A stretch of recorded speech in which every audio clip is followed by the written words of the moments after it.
Welcome to Aryan Astrology Research Center and NS Live Astro Private Limited Company, Live Astrologers. ఇది రాశి చక్రం అండి. ఇది అందరికీ తెలిసిన విషయం. ఇక్కడ ఏమి ఇచ్చారండి రాశి చక్రంలో? చూడండి, మేషరాశి ఇది కాలపురుష కుండలి, natural zodiac sign.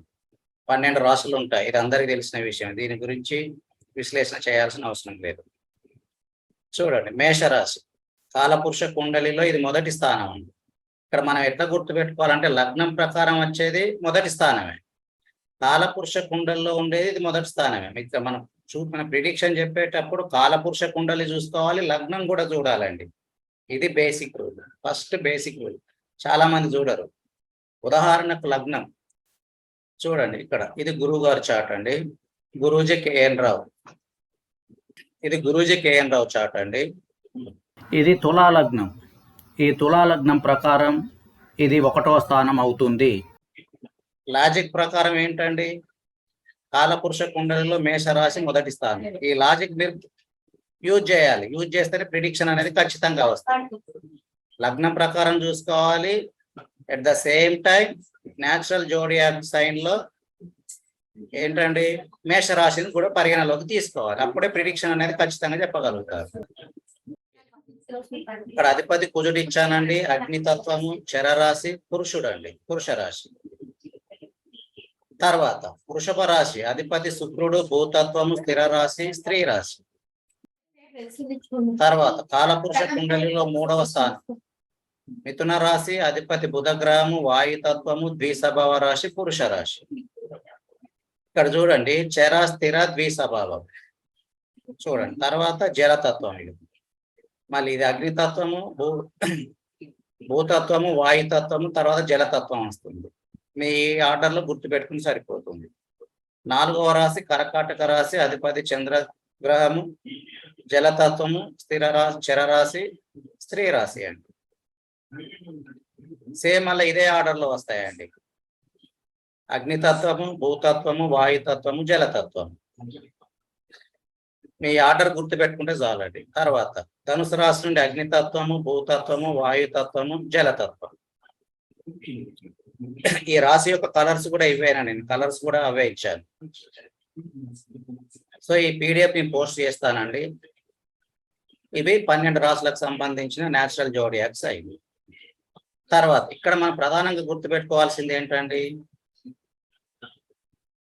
Natural zodiac sign లో కాలపురుష కుండలిలో 1వ స్థానం మేషం, 5వ స్థానం సింహం, 9వ స్థానం ధనుసు. అంటే 1, 5, 9 అంతే కదండి. 1, 5, 9 కోణ స్థానాలు. చూడండి, ఎప్పుడైనా సరే ఏ లగ్నం అయినా సరే కోణ స్థానాలకు, ఏ లగ్నం అయినా సరే ఆ లగ్నాలకు కోణ స్థానాలకు ఒకరికి మ్యూచువల్ గా సిగ్నిఫికేషన్స్ ఉంటే వాళ్ళ చాటు బాగుందని అర్థం అండి. Simple logic. మ్యూచువల్ గా ఉండాలి. చాలా ఇప్పుడు పరాశర పద్ధతులు ఏం చెప్తారు, అది శత్రు రాశిలో ఉందండి, అది మిత్ర రాశిలో ఉంది. ఆ కాన్సెప్ట్ ఇక్కడ లేదండి. ఆ కాన్సెప్ట్ ఇక్కడ మర్చిపోండి, లేదు. మరి అది ఎలా చూడాలి, అది నక్షత్రాధిపతి వద్ద వస్తే మంచిది. ఇప్పుడు చూడండి, మేషరాశికి అధిపతి ఎవరు, కుజుడు. అలాగే న్యాచురల్ జోడియాక్ సైన్ లో సింహరాశి అధిపతి. ఈ కుజగ్రహం అనేది ఈ 5వ స్థానంలో ఉంటే బలం కాదండి. ఈ 5వ స్థానాధిపతి యొక్క నక్షత్రంలో ఉంటే, ఇక్కడ 5వ స్థానాధిపతి ఎవరు, సూర్యగ్రహం కదా. చాలా మంది ఎలా ఉన్నారు, 1, 5, 9 అంటే 1వ స్థానాధిపతి 5లో ఉంటే అనుకుంటారు. అలాగే ఎట్ ద సేమ్ టైం ఇది లగ్నం, తులా లగ్నం. 1, 5, 5వ స్థానం ఏమైంది, కుంభం అయింది. 9వ స్థానం మిథునం అయింది. ఈ 1, 5, 9లు ఒకరికొకరికి మ్యూచువల్ గా వస్తే బలం తక్కువ. ఈ 1వ స్థానాధిపతి అనేది 5వ స్థానాధిపతి యొక్క నక్షత్రంలో ఉంటే బలం ఎక్కువ అండి. ఈ లాజిక్ పట్టుకోవాలి. 1, 5, 9 నక్షత్రాధిపతిలో స్థితి అయితే మంచిది. అందుకే మీకు 27 నక్షత్రాలు తెలిస్తేనే ప్రిడిక్షన్ అనేది అక్యురేట్ గా చెప్పగలుగుతారు. మాకు 27 నక్షత్రాలు రాలేదనుకోండి, మీరు 100 క్లాసులు విన్నా చెప్పలేరండి. ఇది కాన్సెప్ట్. 1, 5, 9 ఏ లగ్నం అయినా సరే 1, 5, 9. మళ్ళీ న్యాచురల్ జోడియాక్ సైన్ ప్రకారం 1, 5, 9కి వస్తే లగ్నంతో సంబంధం లేదు, ఏ లగ్నం అయినా సరే 1, 5, 9కి వస్తే వాళ్ళ ఇన్కమ్ బాగుందని అర్థం అండి. Simple logic. 1, 5, 9 అంటే 1వ స్థానాధిపతి 5వ స్థానంలో ఉంటే బలం తక్కువ, 5వ స్థానాధిపతి యొక్క నక్షత్రంలో ఉంటే బలం ఎక్కువ. ఇది కాన్సెప్ట్. ఇంకేంటండి, 1, 4, 7, 10 స్థానాలు కేంద్ర స్థానాలు, అంతే కదండి. 1, 4, 7, 10 స్థానాలు కేంద్ర స్థానాలు అండి. లగ్నం ఏదైనా సరే 1, 4, 7, 10 స్థానాలు కేంద్ర స్థానాలు కాబట్టి ఈ కేంద్ర స్థానాధిపతి యొక్క నక్షత్రాలలో ఈ 4 స్థానాల అధిపతులు ఉన్నారనుకోండి, ఆయుష్ ఎక్కువగా ఉంటుందండి, ఆయుర్దాయం ఎక్కువగా ఉంటుంది, మోర్ దాన్ 90 years. అక్కడ మిత్ర శత్రుత్వం అనే కాన్సెప్ట్ మర్చిపోండి. ఇక్కడ చూడండి, ఉదాహరణకు ఇది లగ్నం, తులా లగ్నం. కేంద్ర స్థానాలు ఏంటండి? 1, 4, 7, 10, అంతే కదా. 1, 4, 7, 10 కేంద్ర స్థానాలు. 1వ స్థానాధిపతి శుక్రుడు, 4వ స్థానాధిపతి శని, మళ్ళీ 7వ స్థానాధిపతి కుజుడు, 10వ స్థానాధిపతి చంద్రగ్రహాలు. ఈ 4 గ్రహాలకు మ్యూచువల్ గా సిగ్నిఫికేషన్స్ వస్తే, సంబంధం ఉంటే, రిలేషన్షిప్ ఉంటే ఆయుష్ ఎక్కువగా ఉంటుంది. చూడండి, ఇక 31 నుండి 95 years ఉన్నారు, ఇప్పుడు ఢిల్లీలో ఉన్నారండి. 95 years ఉన్నారు అంటే వేరే రూల్ కూడా ఉంది ఆయుష్కు, అది కేపీ సిగ్నిఫికేటర్ పద్ధతిలో. ఇది కేంద్ర స్థానాలు. అది ఇక్కడ నప్పటి చూడండి, 1, 4, 7, 10 అంటే ఈ 4 గ్రహాలకు ఒకరికొకరికి మ్యూచువల్ గా సిగ్నిఫికేషన్స్ ఉన్నాయని అర్థం చేసుకోవాలి. ఎవరైనా సరే 90 above ఉన్నారనుకోండి, 1, 4, 7, 10కి సిగ్నిఫికేషన్స్ వచ్చాయని అర్థం చేసుకోవాలి. అందులో కూడా చాలా ఉంటాయండి రూల్స్. డిగ్రీ చూసుకోవాలి, అవి ఎన్ని డిగ్రీల తేడా ఉందో చూసుకోవాలి. ఏపీ అంటేనే డిగ్రీస్ మెథడ్ అండి. అది చూడండి, 1వ స్థానాధిపతి శుక్రుడు, 4వ స్థానాధిపతి సూర్యగ్రహం, శనిగ్రహం. శనిగ్రహం ఎందులో ఉంది? శుక్ర నక్షత్రంలో. మనకు నక్షత్రాలు తెలియాలి కదా. ఇక పూర్వాషాఢ నక్షత్రం చూశారు కదా, ఎందులో ఉంది? ధనుసు రాశిలో 13.20 నుండి 26.40 వరకు శుక్రుడే. కాబట్టి గురువు గారి చాట్లు ఎక్కడ ఉంది? 4వ స్థానాధిపతి 1వ స్థానాధిపతి నక్షత్రంలో ఉంది, అంతే కదా. అంతే కదా, ఇది అర్థం కావడానికి చెప్తానండి. నేను ఫస్ట్ నుంచి చెప్తాను, ఎందుకు నక్షత్రాలు ఇంపార్టెంట్ అని తెలియాలి కదండి. ఫస్ట్ తెలిస్తేనే కదా ఇంట్రెస్ట్ పెరిగేది, అంతే కదా. 7వ స్థానాధిపతి కుజుడు కదా, మరి కుజుడు ఎక్కడున్నాడు? 1వ స్థానంలోనే ఉంది చూడండి, లగ్నంలోనే ఉంది, అంతే కదా. మరి 10వ స్థానాధిపతి ఎక్కడున్నాడు? లగ్నాధిపతితోనే కలిసి దగ్గరగా ఉన్నారు, 1 degree తేడా. అంటే ఈ 2 గ్రహాలు, ఇది స్త్రీ రాశి అండి, వీనస్ మూన్ స్త్రీ రాశి. ఇలా ఇక్కడ 1వ స్థానాధిపతి 10వ స్థానాధిపతి కలిసి ఉన్నారు కాబట్టి ఆయుష్ను పెంచింది. మరి ఇక్కడ లాజిక్ ఏంటిది? ఇలా ఉంటే వీనస్ మూన్ అబ్బాయి చాట్లు ఇలా దగ్గరగా ఉన్నా కానీ మ్యారేజ్ కాదండి చాలా మందికి. రాసుకోండి, వీనస్ మూన్ ఒకే దగ్గర వచ్చినా కానీ, ఈ 2 గ్రహాలు ఒకే స్థానాధిపతి యొక్క నక్షత్రంలో ఉన్నా కానీ చాలా మందికి మ్యారేజ్ కాదు. చాలా మందికి, అందరికి కాదండి, 100% కాదు, ఇది చాలా మందికి మ్యారేజ్ కాదు. అంటే మోర్ దాన్ 75% మ్యారేజ్ కాదు. అంటే ఇక్కడ ఇది మైనస్ చేసిండు, ఆయుష్ను పెంచాడు. కాబట్టి 1, 4, 7, 10 స్థానాధిపతులు ఒకరికొకరికి మ్యూచువల్ గా సిగ్నిఫికేషన్స్ ఉంటే, సిగ్నిఫికేషన్స్ అంటే ఇదే అర్థం అండి, సంబంధం, రిలేషన్షిప్. ఇది అందుకే మనకి 27 నక్షత్రాల పద్ధతి తెలియాల్సిందే. ఇక్కడ ఇది చూసుకోవాలి. 1, 5, 9కి మ్యూచువల్ గా సిగ్నిఫికేషన్ ఉంటే ఇన్కమ్ బాగుంటుంది, ధన సంపాదన బాగుంటుంది. 1, 5, 9 ఇన్కమ్ అండి. 1, 4, 7, 10 ఏంటిది? ఆయుష్. Simple logic. ఇంకా వేరే రూల్స్ ఉన్నాయండి ఆయుర్దాయానికి. తర్వాత ఏంటిది? మన రాశి చక్రం అండి, కాలపురుష కుండలి. ఇది రాశి చక్రము, కాలపురుష కుండలి, natural zodiac sign, whatever it is, ఏదైనా అనుకోండి. చూడండి, 360 డిగ్రీలు. ఈ 360 డిగ్రీల రాశి చక్రంలో 12 రాశులు ఉంటాయి. 1, 2, 3 ఇట్లా 12 ఉంటాయి మీనం వరకు. ఒక రాశి యొక్క పరిమాణం ఎంత? 30 డిగ్రీలు. 12 రాశులు కదండి, 12 × 30 360 డిగ్రీలు. ఈ రాశి చక్రంలో 360 డిగ్రీల రాశి చక్రంలో 27 నక్షత్రాలు ఉంటాయి. మన కాన్సెప్ట్ ఏంటండి? ఈ 27 నక్షత్రాల పద్ధతి అండి. మళ్ళీ చెప్తున్నానండి, 27 నక్షత్రాల పద్ధతి తెలిస్తేనే ప్రిడిక్షన్ అక్యురేట్ గా చెప్పగలుగుతారు, లేకపోతే లేదు.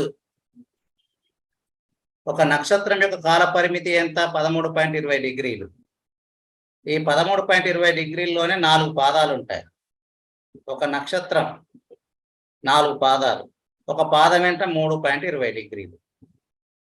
4 మూడు ఎంత అండి? 12 డిగ్రీలు అయినాయి కదా. 4 20 80 నిమిషాలు. 60 నిమిషాలు కలుపుకుందాం. 13 డిగ్రీలు అయింది కదా, తర్వాత 20 నిమిషాలు ఉంది కదా, 13.20 డిగ్రీలు. అర్థమైందా అండి క్యాలిక్యులేషన్? 13.20 డిగ్రీలు అంటే 27 నక్షత్రాలు, 360 డిగ్రీలు. ఇది కాన్సెప్ట్. మనకు తెలియాల్సింది ఏంటిది? ఈ 27 నక్షత్రాలు తెలిస్తేనే ప్రిడిక్షన్ వస్తుంది, లేకపోతే రాదు. తర్వాత రాశి చక్రంలో 9 గ్రహాలు ఉంటాయండి. ఉదాహరణకు ఒక రాశి చక్రం చూపిస్తాను. ఇగో ఈ సమయానికి వేసుకున్న రాశి చక్రం అండి. జూలై 10, 2023 9 గంటల 4 నిమిషాల 52 సెకండ్. ఈ రాశి చక్రంలో 9 గ్రహాలు ఉంటాయి. రావు కేతు గ్రహాలు ఏ రాశిలో స్థితి అయితే ఆ రాశిని మరియు ఆ రాశి యొక్క అధిపతిని పరిగణలోకి తీసుకోవాలి. ఎందుకంటే వాటికి ఓనర్షిప్ లేదు కదా. రావు కేతు గ్రహాలకు 7 గ్రహాలకు ఉంటాయి. సూర్యగ్రహం అగ్ని స్థిరత్వం. క్షత్రియుడు అండి, ఫైటింగ్ వారియర్స్. క్షత్రియుడు అంటే ఫైటింగ్ చేసేవాళ్ళు. పురుషుడు ఎరుపు. చంద్రగ్రహం జలతత్వం చర. వైశ్యుడు అంటే బిజినెస్ ప్లానెట్, స్త్రీ రాశి తెలుగు. కుజుడు అండి అగ్నితత్వం చరం. క్షత్రియుడే వారియరే, పోలీస్. డ్రెస్ కోడ్ వేసుకునే జాబ్స్ అండి, సింపుల్ లాజిక్, డ్రెస్ కోడ్. పురుషుడు ఎరుపు. బుధుడు అండి భూతత్వము, ద్విసభవ రాశి.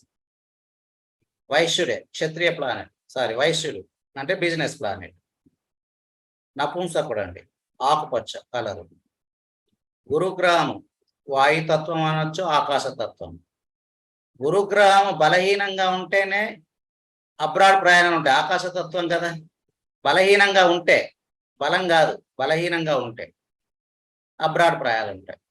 బ్రాహ్మణుడు అండి పురుషుడు, పసుపు పచ్చ. శుక్రుడు జలతత్వము, చరరాశి, చరుడు అండి బ్రాహ్మణుడే, స్త్రీ తెలుగు. శని అండి వాయు స్థిరత్వం. శూద్రుడు అండి, శూద్రుడు అంటే కూలి పని చేసుకోవడం, మోటు పని చేసుకోవడం, సర్వీస్ ఇచ్చేవాళ్ళు. ఎవరైతే మనకు సర్వీస్ ఇస్తారో వాళ్ళందరూ శూద్రుడే. ఇప్పుడు గవర్నమెంట్ ఎంప్లాయీ ఉన్నాడు, మనం వెళ్తే పని చేసి పెడతాడు, అంతే కదండి. వాళ్ళ డ్యూటీ ఏంటిది? మనం అడిగితే వాళ్ళు ఇవ్వాలి, ఎందుకంటే మనమే కదా వాళ్ళకి డబ్బులు ఇచ్చేది, అంతే కదా. శూద్రుడు. సర్వీస్ ఇచ్చే వాళ్ళంతా శూద్రులే. ఇందులో శూద్రులలో 4 కేటగిరీస్ ఉంటాయి. కూలి పని చేసే వాళ్ళు ఉంటారు, కొద్దిగా మీడియం ఉంటారు, అప్పర్ మీడియం ఉంటారు, హై క్లాస్ శూద్రులు ఉంటారు. నపుంసకుడు ముదురు నీలం. రాహు కేతు గ్రహాలు స్త్రీ గ్రహం అండి, లింగ మార్పిడి. ఇక్కడ చూడండి, బుధ గ్రహము నపుంసక ఇచ్చాను, జాగ్రత్తగా వినండి. శని గ్రహము నపుంసక ఇచ్చాను. రాహు కేతు గ్రహాలు కూడా ఈక్వల్ టు నపుంసకులే. ఈ గ్రహాలు పురుష గ్రహాలతో జతగడితే పురుష లక్షణాలు వస్తాయి, స్త్రీ గ్రహాలతో జతగడితే స్త్రీ లక్షణాలు వస్తాయి. అంటే ఈ 4 గ్రహాల యొక్క లక్షణాలను బట్టి ఆ జాతకుడు కానీ జాతకురాలు కానీ నపుంసకుడా నపుంసకురాలా అని చెప్పేయచ్చు. అది మన మ్యారేజ్ టాపిక్ లో చెప్పుకుందాం. కాబట్టి వీటిని మనం, ఎందుకంటే మన మ్యారేజ్ కాంపబుల్ని చూసేటప్పుడు గణాలు కాదు, 18 గణాలు అంటే రైట్ అంటున్నాడు గుళ్ళో ఉన్న పంతులు, అంతే కదా. మీరు వెళ్ళి చేసుకోమంటాడు. ఫస్ట్ ఇది చూడాలి కదా, సంసారాన్ని పనికి వస్తాడా లేదా చూడాలి కదా, ఆయుస్ కూడా చూడాలి కదా, ఇన్కమ్ కూడా చూడాలి కదా, వాళ్ళిద్దరి మధ్య మంచిగా ఉంటుందా లేదా చూడాలి కదా. ఇవన్నీ చూడాలి. ఫస్ట్ ఆయుష్ చూడాలి, అంతే కదండి. ఆయుష్ తర్వాత ఇన్కమ్ చూడాలి, ఆయుష్ తర్వాత అతని సంసారానికి పనికి వస్తాడా లేదా చూడాలి, ఆ తర్వాత ఇన్కమ్ చూడాలి. ఈ 3 చూసిన తర్వాత మిగతా విషయాలు. ఇక మన కాన్సెప్ట్ ఏంటండి? 27 నక్షత్రాల పద్ధతి. మొత్తం మనకు 9 గ్రహాలు కదా. 9 గ్రహాలకు ఒక్కొక్క గ్రహానికి 3 గ్రహాలు డిస్ట్రిబ్యూట్ చేశారు. ఇది నేను చేసింది కాదండి, ఇది స్టాండర్డ్ రూలే. ఇది ఎలా డిస్ట్రిబ్యూట్ చేశారనే లాజిక్ అడగకండి. ఇక 2 + 2 4 అంతే. ఇక 4 ఎలా వచ్చిందని అంటే మనం ఏం చెప్తాం ఇక, అంతే కదా. అలా అడిగే వాళ్ళు ఉంటారు, వాళ్ళకు జ్యోతిషం రాదండి. నేను 100% రాసిస్తాను. అది ఇదంతే, ఎలా వచ్చిందని అడగాల్సిన పని లేదు. 9 గ్రహాలకు 3 నక్షత్రాలు డిస్ట్రిబ్యూట్ చేశారు. చూడండి, కేతు మనకు ఎక్కడి నుంచి స్టార్ట్ అవుతుందండి? కాలపురుష కుండలిలో కేతు గ్రహం నుంచి స్టార్ట్ అవుతుంది. అశ్విని భరణి ఇలా స్టార్ట్ అవుతుంది. కాబట్టి ఇక్కడ చూడండి, పార్ట్ 1, పార్ట్ 2, పార్ట్ 3 గ్రహాలు ఇచ్చాను, నక్షత్రాలు ఇచ్చాను, 9 గ్రహాలు. ఇక్కడ మన కాన్సెప్ట్ ఏంది? వీటిని గుర్తుపెట్టుకోవడం మన ప్రయారిటీ అండి. ప్రధానమైన విషయం ఏంటిది? ఈ డిగ్రీస్ని గుర్తుపెట్టుకోవడం, పేర్లు కాదండి, డిగ్రీస్. చూడండి, పార్ట్ 1 ఇచ్చానండి, 9 నక్షత్రాలు: అశ్విని, భరణి, కృతిక, రోహిణి, మృగశిర, ఆరుద్ర, పునర్వసు, పుష్యమి, ఆశ్లేష. ఈ 9 నక్షత్రాలు ఎందులో ఉంటాయో తెలియాలి కదా ఫస్ట్. చూడండి, మేష రాశి నుండి కర్కాటక రాశి వరకు ఉంటాయండి ఈ 9 నక్షత్రాలు. ఇందులో ఉంటాయి. ఇక్కడ అదే ఇచ్చాను. ఇవ్వండి, అశ్విని, భరణి, కృతిక. మళ్ళీ కృతిక ఇక్కడ 1వ పాదం ఉంది, మిగతా 3 పాదాలు పైన ఉంటాయి వృషభంలో. రోహిణి, మృగశిరలో 2 పాదాలు, తర్వాత మిథున రాశిలో 2 పాదాలు. ఆరుద్ర, పునర్వసు, పుష్యమి, ఆశ్లేష. అంటే పార్ట్ 1 నక్షత్రాలు ఎక్కడ ఉంటాయండి? మేషం నుండి కర్కాటకం వరకు ఉంటాయి. ఇప్పుడు వీటి డిగ్రీస్ ఏవైతే ఇక్కడ ఇచ్చానో మిగతా డిగ్రీస్ కూడా అవే ఉంటాయండి. అశ్విని అనగానే అశ్విని, మక, మూల డిగ్రీస్ ఏముంటాయి? అవి ఏం మారవు. ఆ రాష్ట్రాధిపతి మారుతాడు, ఆ రాశి మారుతుంది, రాష్ట్రాధిపతి మారుతాడు. అవి గుర్తుపెట్టుకోవాలి. తర్వాత పార్ట్ 2 మక, పుబ్బ, ఉత్తర, హస్త, చిత్త, స్వాతి, విశాఖ, అనురాధ, జ్యేష్ఠ నక్షత్రం. ఇవి ఎక్కడ స్టార్ట్ అవుతాయండి? సింహం నుండి వృశ్చికం వరకు ఈ 4 రాశుల్లో ఉంటాయి. తర్వాత పార్ట్ 3 మూల, పూర్వాషాఢ, ఉత్తరాషాఢ, శ్రవణం, ధనిష్ట, శతభిష, పూర్వభాద్ర, ఉత్తరాభాద్ర, రేవతి.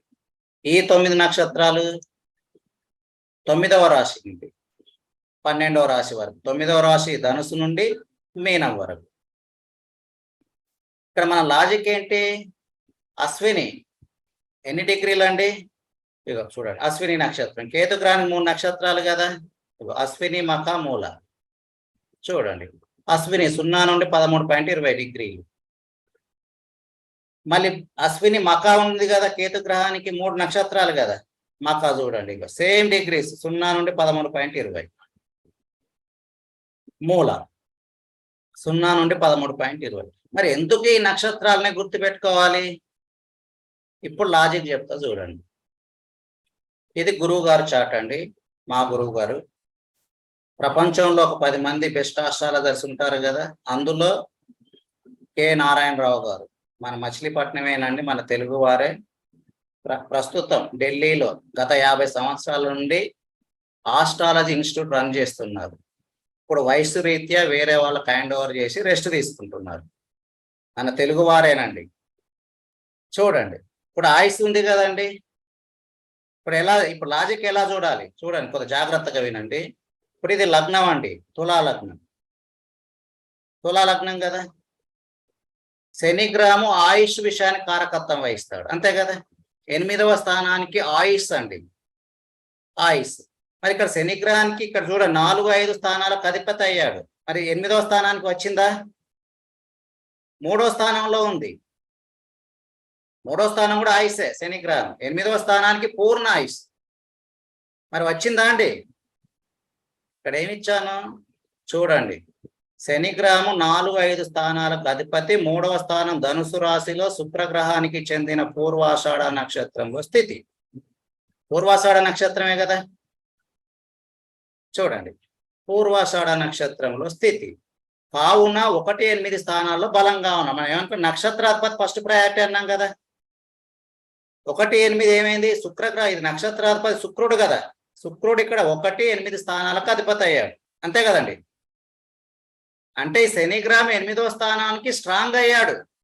అర్థమైందా? ఇప్పుడు అర్థమైంది ఎందుకు నక్షత్రాలు తెలుసుకోవాలనుకున్నాను, ఎందుకు డిగ్రీస్ తెలుసుకోవాలి. ఇప్పుడు మన ఇది డిగ్రీస్ని బట్టే కదండి చెప్పింది. లాజిక్ అయితే క్లియర్గా ఉంది కదా. ఈ విధంగా అందుకే మన నక్షత్రాలు తెలియాలన్నాను. అట్లాగే చూడండి, గురుగ్రహం 3-6 స్థానాలకు అధిపతి. తులా లగ్నానికి 3-6, ఇది ఎవరికైనా తెలుసు. రోజు వీడియో చూసే వాళ్ళకు, పుస్తకాలు చదివే వాళ్ళకు అందరికీ తెలుసు, అంతే కదా. తులా లగ్నానికి గురుగ్రహం 3-6 స్థానాలకు అధిపతి అయ్యాడు. 10వ స్థానం కర్కాటక రాశిలో బుధగ్రహానికి చెందిన ఆశ్లేష నక్షత్రంలో స్థితి కావటం చేత, ఎందులో ఉందండి ఇది? 10వ స్థానం కర్కాటక రాశిలో. ఎన్ని డిగ్రీస్ అండి? 24 డిగ్రీల 48 నిమిషాలు 7 సెకండ్లో ఉంది. గురుగ్రహం ఈ డిగ్రీలు అనగానే మనకు మైండ్లోకి రావాలి, అది బుధగ్రహానికి చెందిన ఆశ్లేష నక్షత్రంలో ఉందని తెలిస్తేనే ఈ గురుగ్రహం యొక్క బలం తెలుస్తుంది. లేదండి 10వ స్థానంలో ఉంది, ఆ పుస్తకంలో అలా ఉంది అంటే అది మర్చిపోండి. ఇక ఆ పుస్తకంలో ఉంటే మీరు అంతవరకే ఇక నాలెడ్జ్. బుధ నక్షత్రంలోనే ఉంది కదా, చెక్ చేద్దాం. ఇక కర్కాటక రాశిలో 16.40 నుండి 30 డిగ్రీల వరకు ఆశ్లేష నక్షత్రం అండి. బుధగ్రహానికి చెందిన ఆశ్లేష నక్షత్రం అందులోనే ఉంది కదా. ఇది బుధగ్రహానికి చెందిన ఆశ్లేష నక్షత్రంలో ఉండడం చేత, స్థితి కావడం చేత 12-9 స్థానాల్లో బలంగా ఉన్నాడు, అంతే కదా. అంటే 10వ స్థానం ఫలితాలు ఇవ్వడు గురుగ్రహము. ఏ ఫలితాలు ఇస్తాడు? 9, 12. ఇక్కడ శనిగ్రహం కూడా 8వ స్థానం ఫలితమే కదా గురువు గారికి ఇచ్చింది, పూర్ణాయుస్ అంటే, అంతే కదండి. అందులోనూ 1, 4, 7, 10 కూడా మ్యాచ్ అయింది, కేంద్ర స్థానాలు కూడా, అది వేరే రూల్ అండి. అట్లాగే 11వ స్థానానికి స్ట్రాంగ్ అయ్యాడు గురుగ్రహం. మరి 11కి ఎలా స్ట్రాంగ్ అయ్యాడండి? మరి ఈ లాజిక్ తెలియాలి కదా. మనకి పద్ధతిలో ఎలా అంటే డిగ్రీస్ని బట్టి స్థానాలు ఉంటాయండి. ఇక్కడ లగ్నం ఏమైందండి? తులా లగ్నం 21 డిగ్రీస్లో ఉంది. 21 డిగ్రీస్ల నుండి 2వ స్థానం, వృశ్చిక రాశిలో ఉన్న 2వ స్థానం 20 డిగ్రీల వరకు 1వ స్థానం అవుతుంది. మన ప్లాట్ ఉందండి, మన ప్లాట్ వరకే కదా చూసుకునేది, అవతల ప్లాట్లోకి మనం వెళ్ళాం కదండి. ఇప్పుడు ఎక్కడ స్టార్ట్ అయింది? 1వ స్థానం ప్లాట్ 21 డిగ్రీలు అంటే 2వ స్థానం వరకు, అంతే కదా. కాబట్టి ఇక్కడ 12వ స్థానాధిపతి బుధుడు ఎక్కడ ఉన్నాడు? 4 డిగ్రీలు మైనస్ అయ్యాడు కదా బుధుడు, అంటే 11లో ఉన్నాడని అర్థం, అంతే కదండి. అర్థమైందా లాజిక్? కాబట్టి ఇక్కడ నేను ఏమిచ్చాను, ఈ గురుగ్రహం 11వ స్థానానికి స్ట్రాంగ్ అయ్యాడు అంటే గురుగ్రహం 11వ స్థానం యొక్క ఫలితాలు ఫస్ట్ ఇస్తాడు, 100% 11వ స్థానం ఫలితాలు ఇస్తాడు. మరి గురుగ్రహం 11వ స్థానానికి ఏ విషయానికి కారకత్వం వహిస్తాడు? అది తెలియాలి కదా. లాభాలు, ఏదైనా సరే మంచి పనులు, కమ్యూనికేషన్స్. 11వ స్థానం ఏంటిది? కమ్యూనికేషన్స్. మళ్ళీ గురుగ్రహం యొక్క కారకత్వాలు కూడా తెలియాలి కదా, అంతే కదండి. ఈ పుస్తకాలు చాలా ఉన్నాయి, ఆ పుస్తకాలు చదువుకోండి. ఇక అవి ఎంత నాలెడ్జ్ ఉంటే అంత మంచిది. 1 నుండి 12 భావాలకు సంబంధించిన కారకత్వాలు, ఈ గ్రహాలకు సంబంధించిన కారకత్వాలు. నేను మాత్రం ఇంపార్టెంట్యే కొన్ని ఇచ్చాను అంతే. కాబట్టి ఆ బుక్స్ చదువుకుంటే ఎంత నాలెడ్జ్ ఉంటే, ఆ కారకత్వాల మీద ఎంత పట్టు ఉంటే అంత ఖచ్చితంగా ప్రిడిక్షన్ చెప్పగలుగుతారు. ఈ విధంగా ఇది లాజిక్ అండి. అట్లాగే శనిగ్రహము 3లో ఉన్నాడు, ఫిజికల్గా ఎక్కడ కనబడుతుంది? 3లో ఉన్నాడు, 4, 5 స్థానాలకు అధిపతి. దీన్ని స్కానింగ్ చేసేసరికి ఎక్కడికి వెళ్ళిపోయిందండి? ఇప్పుడు శనిగ్రహాన్ని స్కానింగ్ చేశాం కదా, 8వ స్థానం. ఇప్పుడు మన పొట్టలో స్కానింగ్ చేస్తేనే కదండి డాక్టర్ ప్రిస్క్రిప్షన్ రాసేది, అంతే కదా. ఊరికైతే రాయాడు కదా, తెలంగాణ ఏదో ఒక టాబ్లెట్ అయితే రాసి ఇవ్వడు కదా, చిన్నదైతే రాసిస్తాడు. మరీ ప్రాబ్లంగా ఉంటే ముందు స్కానింగ్ చేసుకొని రా, రిపోర్ట్ చూసి రాసిస్తా అంటాడు, అంతే కదండి. సేమ్ అదే లాజిక్ ఇక్కడ మనం 9 గ్రహాలను స్కానింగ్ చేయాలి. స్కానింగ్ చేయడం అంటే ఏంటిది? 27 నక్షత్రాలు మీకు తెలియాలి. ఇది పద్ధతి, ఇది 27 నక్షత్రాల కాన్సెప్ట్ అండి. ఇక సిగ్నిఫికేటర్స్. ఇప్పుడు సిగ్నిఫికేటర్స్ అంటే ఇవేనండి. బుధగ్రహం 9, 12 స్థానాలకు అధిపతి అయ్యాడు. ఇంకొకటి చెప్తాను బుధగ్రహం గురించి. బుధగ్రహము 9, 12 స్థానాలకు అధిపతి అయ్యాడు. ఎందులో ఉన్నాడండి? ఈ 20 డిగ్రీలు అనగానే మనకు తెలియాలి చంద్రగ్రహానికి చెందిన హస్త నక్షత్రంలో ఉందని అర్థం చేసుకోవాలి. చూడండి, కన్యా రాశిలో హస్త నక్షత్రం ఎక్కడ స్టార్ట్ అయింది? 10 నుండి 23.20 డిగ్రీల వరకు ఇందులోనే ఉంది కదా బుధగ్రహం. 23.20 దాటలేదు కదా, అంటే చంద్ర నక్షత్రంలో ఉంది కాబట్టి 10లో బలంగా ఉన్నాడు, అంతే కదా. ఇక్కడ ఏమి ఇచ్చాను 9 చెప్పుద గ్రామం 11వ స్థానంలో ఉన్నాడండి. అర్థమైంది కదా, 11వ స్థానంలో ఉన్నాడు. చాలా మంది 12 అనుకుంటారు. 12వ స్థానం డిగ్రీలకు 4 డిగ్రీలు తక్కువగా ఉంది. మనం 3 డిగ్రీలు చూసుకోవాలని. ఒకవేళ ఇది 21 డిగ్రీస్లో ఉంటే 12 అని తీసుకోవాలి. ఎందుకు కొద్దిగా ఇప్పుడు పక్కింటి వాళ్ళు కర్రీ చేస్తారండి, మనకు వాసన వస్తుందా రాదా? ఆ పద్ధతి మినిమం 3 డిగ్రీస్ చూసుకోవాలి. అంటే ఆ ఎఫెక్ట్ అనేది ఉంటుంది. 3 డిగ్రీస్ ఏనండి. 3 డిగ్రీస్ ఎందుకు, యాక్చువల్గా అయితే 3.20 డిగ్రీలు పాదం చూసుకోవచ్చు. నేనైతే 1 డిగ్రీ చూస్తాను. లాజిక్ ప్రకారం 3 డిగ్రీలు తీసుకోవచ్చండి. మన కాన్సెప్ట్ 3 డిగ్రీస్ అండి.